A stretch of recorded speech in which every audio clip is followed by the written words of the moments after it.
Graça e paz, queridos. Eu gostaria de trazer uma meditação que se encontra em 2 Timóteo 3,16, que diz assim: toda a Escritura é inspirada por Deus. Quero pegar somente essa expressão, toda Escritura é inspirada por Deus. Todos nós temos exatamente o nosso fôlego, nós sopramos. E quando nós sopramos, significa que o ar está saindo dos nossos pulmões. E é muito importante essa saída do ar, como também a entrada do ar.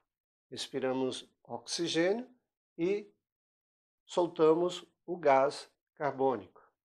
Isto nos mantém vivos. A Bíblia aqui também nos fala sobre o sopro de Deus. Deus também tem o seu sopro, Deus tem o seu fôlego. Nesse texto, no original, a palavra inspirado, que aí diz toda a Escritura é inspirada, no original a palavra é theopneustos. Esta palavra é formada de duas, Deus e a palavra soprar para fora. É uma única expressão no grego, Deus sopra para fora. Então, a palavra inspirada significa o sopro de Deus. Deus fez com que o seu fôlego saísse e fosse soprado sobre os escritores da Sagrada Escritura. O sopro de Deus. E é sobre isso que eu gostaria de falar. Esse sopro de Deus é interessante percebermos que esta expressão sopro, ela é usada quando Deus criou o homem, Adão. Lá no livro de Gênesis, capítulo 2, nos fala exatamente no versículo 7 que Deus formou o homem do pó da terra e soprou o fôlego da vida. Deus soprou o fôlego da vida nas suas narinas. Deus soprou, saiu para fora do ser de Deus o seu fôlego, e esse fôlego de Deus adentrou o homem. E a expressão que é usada naquele momento é que o homem se tornou um ser vivente. Ou seja, o homem foi feito por Deus, e esse homem, quando foi feito do barro da terra, ele era simplesmente, vamos dizer, um boneco sem vida. E quando o fôlego de Deus entrou nas suas narinas, ele então passa a ter uma mente, ele passa a ter um coração em movimento, ele passa a ter o sangue circulando, ele passa a ter os tendões funcionando, ele passa a ter os seus músculos, ele passa a então, como diz a expressão, ser um ser vivente. Ele vive agora. Ou seja, aqui já dá para a gente entender que quando Deus fez com que o sopro saísse dele, esse sopro que sai dele é um sopro poderoso. Isso nos leva a pensar exatamente em um dos atributos de Deus, que Deus é onipotente, ou seja, o sopro de Deus transmite vida. Muitas vezes, quando uma pessoa passa por um afogamento ou algum problema, a gente vê que o salva-vidas às vezes vai lá e sopra na boca daquela pessoa para entrar ar nos seus pulmões e voltar a funcionar, e ele então volta a viver. O sopro de Deus, ele traz isso para nós, ele faz com que a gente viva.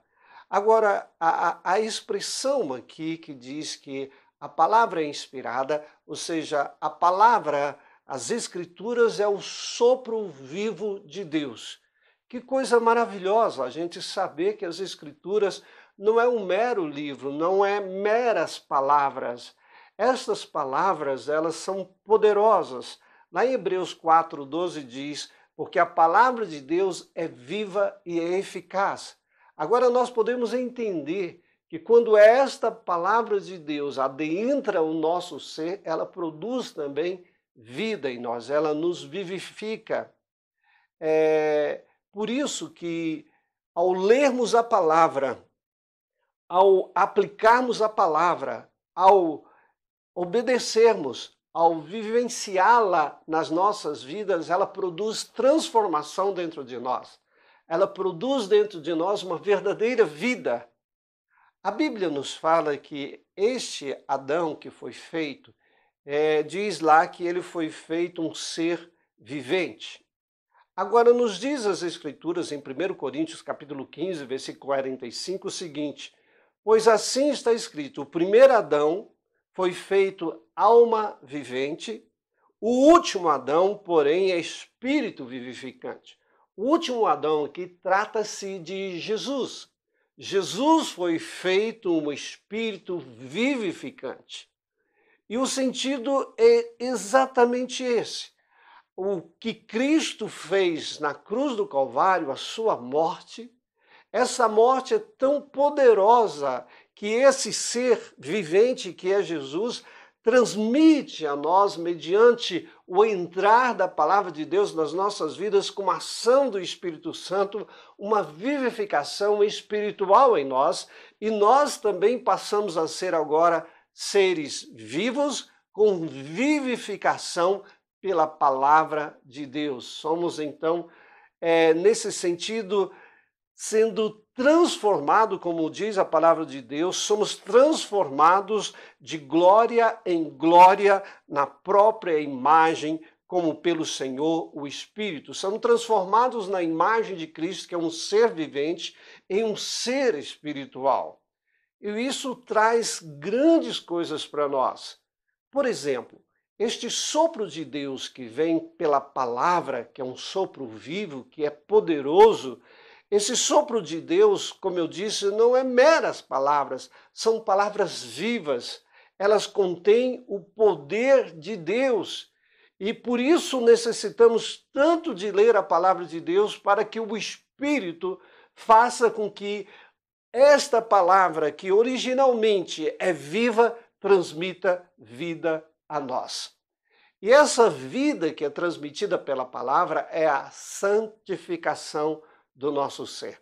É assim que nós nos tornamos o templo do Espírito Santo, porque o Espírito Santo aplica essas palavras em nós e nós passamos a ter vida. Eu gostaria de concluir dizendo para você uma coisa muito importante.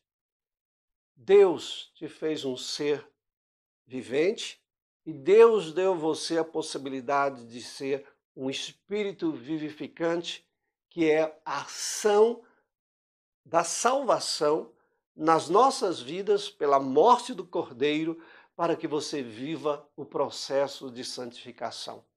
Por isso, sem a palavra de Deus não há santificação. Não nos tornamos a imagem de Cristo de glória em glória. Portanto, leia a palavra, se debruce com essa palavra, creia nessa palavra, deixe ela entrar dentro do seu ser, assim como a gente bebe um copo d'água e esse copo d'água, essa água que vem desse copo, transmite ao nosso corpo vivificação, assim também a palavra de Deus, ela produz vida em nós. Portanto, tenha vida, vida com Cristo. Por isso, leia a palavra, ame a palavra, viva a palavra. Que Deus te abençoe. Amém. Um grande abraço.